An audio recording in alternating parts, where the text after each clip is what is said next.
Almost 1,500 years ago, something terrifying happened to the world. Something no one could understand. The sun started to go out. Rain poured from the sky. Blood colors, clouds of fine dust enveloped the earth. And the winter that was supposed to end in March didn't end either in March, neither in April nor summer. She went on for 2 years. And then came the drought. Famine, plague, and death.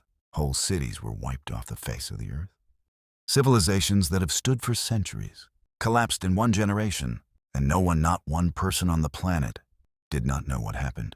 It was a disaster, affecting 1,000 people worldwide, from Constantinople to China, from Scandinavia to Mexico, and for 1,500 years, she remained one of history's greatest mysteries. Scientists knew that in the middle of the 6th century, something happened, but what exactly could no one say? Until a few decades ago, dendrochronologists, climatologists, volcanologists, and historians haven't started putting the puzzle piece by piece, and the picture that developed turned out to be scarier than any disaster movie. Because then, what happened in 536 AD didn't just kill 1,000 people. It changed the course of history. It destroyed the Roman Empire. It spawned the bubonic plague. It led to the birth of England and Islam. Today we will analyze the worst climate catastrophe the last 2,000 years. Get ready, because this story explains, like one explosion on the other end of the planet, can redraw the world map. It all started with trees. In 1994, at a conference on archaeology, Irish scientist Mike Bailey from Queen's University, Belfast, read the report, which turned historians' view of the 6th century. Bailey was a dendrochronologist, specialists in annual tree rings. Every year, the tree builds up a new layer of wood under the bark. This layer is visible on the saw as a ring in good years: warm, wet, sunny ring, wide in bad cold, dry, dark, narrow. The ring's pattern is unique for each period, like a fingerprint, and it can be matched between trees of different ages, building a continuous chronology. By 1,000 years ago, Bailey wasted 14 years to build a continuous record. Irish oak tree rings for the last 1,000 years. Method was painstaking to insane. He started with living trees whose age was exactly known, then took samples from historic buildings, beams of medieval churches, rafters of Victorian houses, overlap of Norman fortresses. Drawing of rings of each sample was superimposed on the previous one. How the puzzle and chronology lengthened centuries ago. Then there were samples from archaeological excavation, from swamp oaks, canned in peat for 1,000 years, with ancient piles and fortress walls. Every sample needed to be sanded, measure under a microscope, enter into a computer program, which, by the way, Bailey himself had invented while still a student physicist, and find matches with the already constructed chronology. 1,000 samples, 1,000 measurements. Result: continuous recording of 7.5 1,000-year rings, covering the entire history from the Neolithic to the present day. 7.5 1,000 years of annual climate data, stored in wood, as Bailey said himself. Think about it. Can we ask the trees?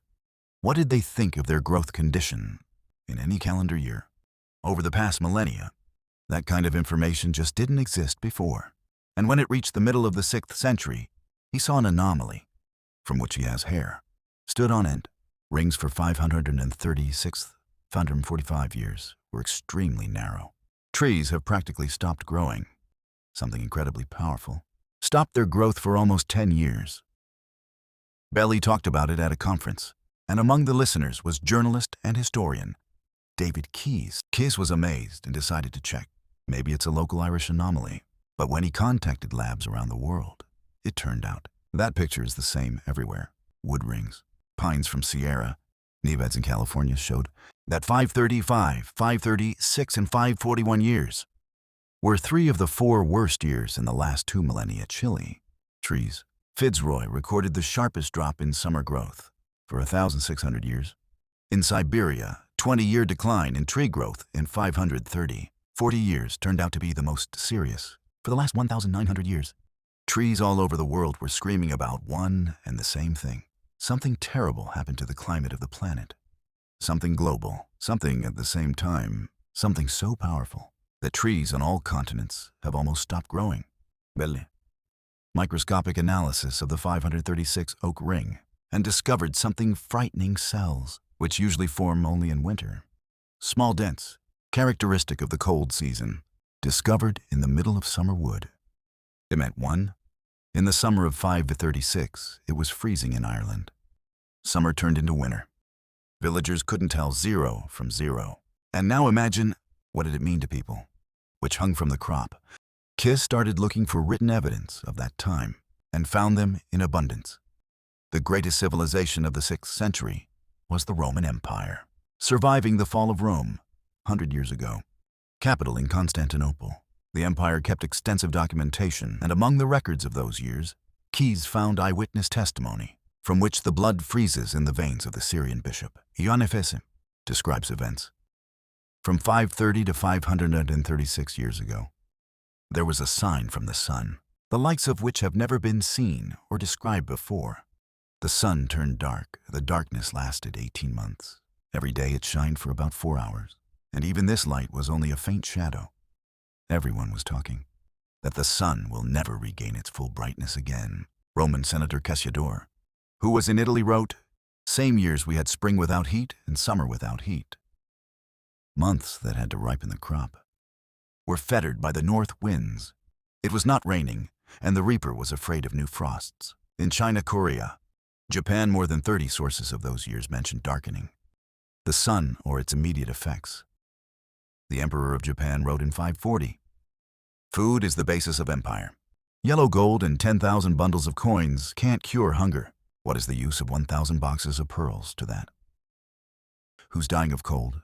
And the ancient chronicle of the southern Chinese Nanxi recorded yellow dust falling from the sky. In a house snow it could be typed in handfuls. So the trees recorded a disaster. Written sources confirmed it. Remained the main question. What was that? In Kitty's head, there were 3 options: asteroid, comet, or volcano. Kiss started to exclude candidates. An asteroid or comet, several kilometers in diameter, crashing into the ground, would leave a giant crater. No 6th century crater has been found on the planet. Hitting the ocean would cause a tsunami of monstrous height, which would destroy coastal civilizations. None of them recorded this. Events coastal. The vegetation of that period shows no signs. Flooding comet rain. Many small fragments, exploding in the atmosphere, theoretically could lift enough dust, but wouldn't leave a chemical signature in the ice cores. Characteristic of extraterrestrial matter. Namely, such cores became the next evidence. International team of scientists, for decades, extracted kilometer columns of ice from glaciers in Greenland and Antarctica. Ice grows in layers, like tree rings, and each layer stores a record of that. What was in the atmosphere that year? Air bubbles, acid dust particles, even pollen. As Professor Hammer from the University of Copenhagen said, ancient atmosphere chemistry preserved in this ice. And if we match that data with records from marine sediments, annual rings, and lake sediments, we get the painting, which no previous generation of scientists had. Most stunning, ice cores are directly related to the atmosphere without intermediaries. If fragments of a comet or asteroid hit the atmosphere, rare elements would be found in the layers of ice. Kind of metal iridium. Extremely rare on Earth, but ordinary in cosmic bodies. If it was a volcano, there would be sulfuric acid, characteristic signature of volcanic eruption. Sulfur gas is released in an explosion into the stratosphere, oxidizes there and turns into the tiniest drops. Sulfuric acid, which are carried by winds all over the planet and eventually settle as snow at the poles. Professor Hammer from the University of Copenhagen explored the Greenland core from layers of 530. The result was unambiguous: huge peak of sulfuric acid sulfates, lasting several years, and far more than anything else. There is no iridium in this part of the recording, no trace of extraterrestrial matter, only volcanic sulfur. And a similar signal was found in an Antarctic core. Volcanic footprint in both hemispheres meant one every now to the eruption occurred in the tropics because only equatorial winds able to spread volcanic ash on both hemispheres at the same time. But what volcano is on the equator? There's more than 90. Keys started narrowing the search. Highest concentration of large tropical volcanoes lies in an arc stretching through Southeast Asia, from India through Sumatra, Java, Philippines to Japan. Kiss turned to Chinese chronicles, closest to this region of written civilization. and found a record for 0535 years. Loud sound like thunder, coming from the southwest. Neither thunderstorms nor lightning, only mysterious rumble. Direction was pointing right at Indonesia. Specialists from Los Alamosa lab confirmed that the sound of a volcanic eruption can extend to 1,000 kilometers in the form of infrasound of low-frequency oscillations, which are perceived as a distant thunder. And in the royal palace in Java, KISS found one more evidence: ancient Yerevan manuscript, Book of Kings, compiled in the 19th century based on ancient sources. Described events occurred around the middle of the first millennium. There was a mighty thunder, to which a furious earthshake responded. Came the pitch darkness of lightning, and thunder flew, a ferocious hurricane with a downpour, deadly storm, plunged the whole world into darkness, whipped the great flood. When the water receded, it became clear that the island of Java split into two, creating Sumatra Island. Geophysicists whom Keyes brought to the consultation confirmed that description exactly matches a major volcanic eruption, and that it would be difficult to invent without real experience. And the only major volcano between Java and Sumatra. This is Krakatau, the most infamous volcano on Earth. Last exploded in 1883 and killed 36,000 people. Icelandic volcanologist Haraldur Sigurðsson, long studied Krakatau, knew that on the islands around the volcano, there are layers of sediment from an ancient eruption, significantly exceeding disaster. 1883 expedition, funded by British TV, went to Krakatau for dating. This ancient eruption, Sigurðsson found samples of coal in the layers above and below. Main layer of eruption, radiocarbon dating gave range from 6000 BC to 1215 AD. Wide range. But the year 535 ended up exactly in its middle, along with all the other evidence. Chinese thunder, the Ivan manuscript, with ulfates and ice cores. This made Krakatau the prime suspect. The power of this eruption would be equivalent. Atomic bombs dropped on Hiroshima. This number is impossible to comprehend. You can only try to accept it as a fact. Volcanologist Ken Waltz, Krakatau specialist, conducted computer modeling using climate change data from dendrochronology and ice cores, and restored the possible course of events. First, a giant fountain of hot magma hit from the vent. Red-orange pole of molten stone climbed for kilometers. Then when the volcano walls collapsed and the seawater gushed into the hot caldera, there was two even more powerful explosions. Contact of water with magma. A column of ash and steam soared to a height of 50 kilometers into the stratosphere, where only weather probes usually fly. Ash would cover territory within a 1,000-mile radius. Forests and fields would be buried under a layer of hot ash. The tsunami, tens of meters high, would hit the coast of Java and Sumatra. And the smallest particles are microscopic dust, so thin that even a light breath keeps her in the air, would rise into the stratosphere and be blown away by the winds across the planet, turning the sky into a gray patina. For years, the temperature would drop a few degrees without sun heat. Oceans would evaporate less water. The air would become drier. There would be less rain. Drought, not crop hunger. And at the end of years of drought, usually monstrous floods hit. And this is also recorded in the chronicles of that time. But Kitty, it wasn't the climate effects themselves that were most interested, and what they did to civilization. And here the story gets really dizzying. In 542, 7 years after the disaster, the bubonic plague came to Constantinople. One historically recorded pandemic. This disease, it was not just a disease. It was a horror that the world has not yet seen. Church historian Evagrius, plague survivor, personally, she killed several members of his family, left an awesome description. Some had ulcers, which caused severe fever, and they were dying 2 to 3 days later with the mind in the same state in which they were before the illness and with bodies still full of strength. Others lost their minds before dying. The plague was manifesting. Buboes, painful tumors in the groin and armpits. Fever, delirium, and painful death for days. Scientists now know that plague outbreaks are directly related to cooling. Plague bacterium, Yersinia pestis, multiplies in the intestines of fleas and forms a fibrin clot there, which blocks the insect's digestive tract. But this clot only forms at temperatures below 25 degrees C. Above 25 bacteria just pass through the intestines and are excreted with feces, not causing harm under normal conditions. Tropical heat of Africa, natural focus of plague, holds back disease. But when Africa cooled after the 535 eruption, temperature?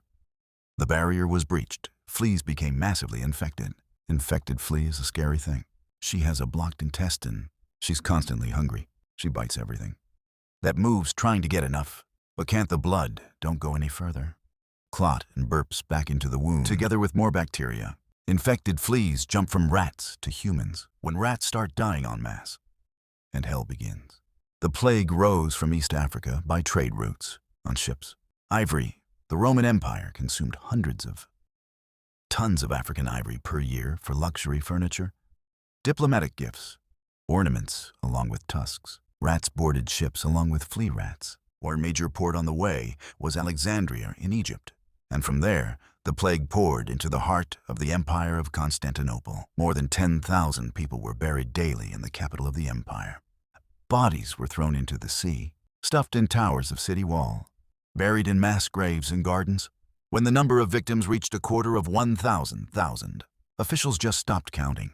Weakened, plague the Roman Empire became vulnerable to external enemies. And here Kiss traces another one chain of consequences, which began 3,000 miles from Constantinople, on the Mongolian steppes. Before disaster, the steppe was ruled by Avars, cruel nomad riders, whose riding technology was ahead of everything. What existed in the world at that time?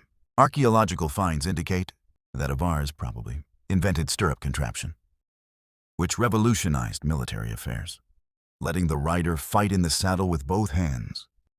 Their saddles and allotments, still used by Hungarian riders. Their economy was completely dependent on horses. Avars drank fermented mare milk, ate horse meat, moved on horseback. Horse was the foundation of their military power and lifestyle.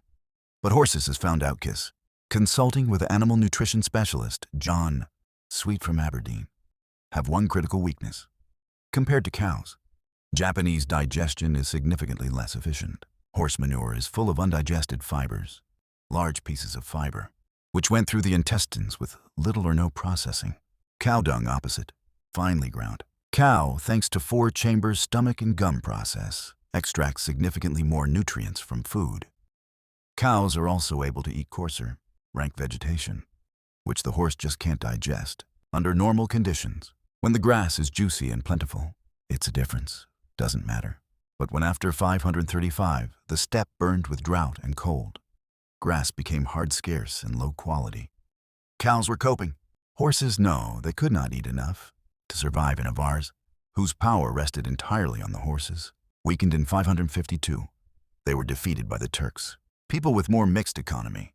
1,000 Avars fled west, having traveled 4,000 kilometers to the borders of the Roman Empire, where they became another threat to the already weakened state.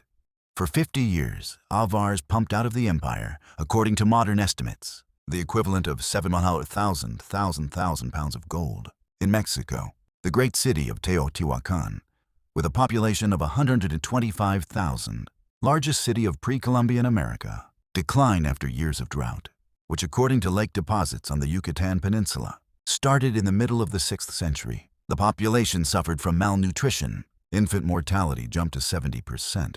And eventually the townspeople rebelled against their rulers, burned temples and palaces, and left the city. There is a plague in Britain, from the Roman Empire through Cornish ports. By about 547, it decimated the Celtic population of the western part of the island. Celts traded with the Roman world and were vulnerable to disease. The Anglo-Saxons in the east traded with Germany and Scandinavia, and the plague almost didn't get. There is a demographic vacuum, and the Anglo-Saxons moved west, populating deserted lands. So according to Kitty theory, England was born. And in Arabia, the drought destroyed the great Marib Dam. In Yemen, 2,000-foot engineering marvel, feeding hundreds of miles of canals. Population migrated to Mecca and Medina, which became a new regional center of power. In the year 570, the Prophet Muhammad was born in Mecca. His family got famous for exactly that. That during the years of drought organized food supply, this reputation of social care helped his sermons take root among the people. Living in the atmosphere of the plague apocalypse, drought wars, and the collapse of the old order. That's what one volcano did, one eruption in the distant. Indonesian island launched a chain reaction, which for 150 years blocked the map of the world. The Roman Empire, weakened by plague and invasions, collapsed finally. From its ruins grew new states: England, France, Spain. From the chaos of Arabia, Islam was born. Waves of nomads poured from the steppes of Mongolia, changed the demographics of Eurasia. The greatest pre-Columbian civilization fell in Mexico. All this is a consequence of one pillar of ash, climbed over the Zona Strait 1,000 years ago. And that's what's really scary about this story. It might happen again.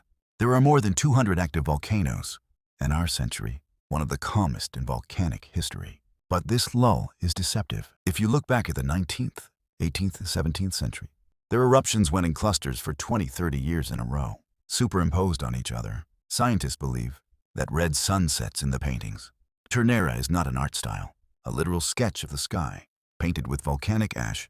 We just live in an unusually quiet period, and somewhere under the ground, monsters ripen. Yellowstone caldera in Wyoming, giant underground volcano, whose caldera stretches for more than 70 kilometers, exploded 3 times in the last 2 million. Each eruption was 1,000 times more powerful than that, what we have seen in modern history. The last one happened 640,000 years ago, and the ashes from it covered most of North America.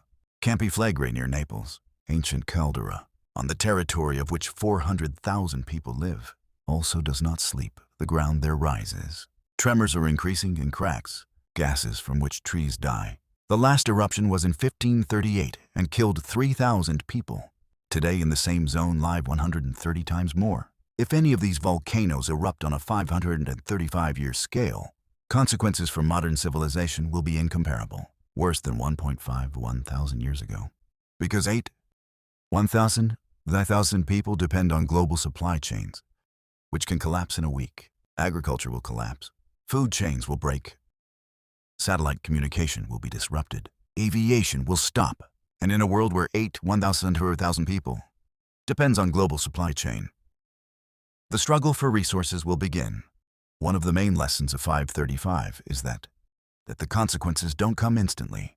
Between the eruption and the complete collapse of the old world, it's been over 100 years. Climate first, then famine, then plague, then wars, then migrations, then new states on the ruins of old. This is not instant explosion. This is slow, relentless chain reaction, stretched for a generation. And if that happens again, we are possible not even immediately understand. What happens? Write in the comments what part of this story struck you most. Dendrochronology of plague, Avar's death due to horse digestion, or the birth of Islam from volcanic ash. And don't forget to follow. The history of the planet keeps many more disasters, each of which reshaped the world, and we will definitely come back for them before we meet.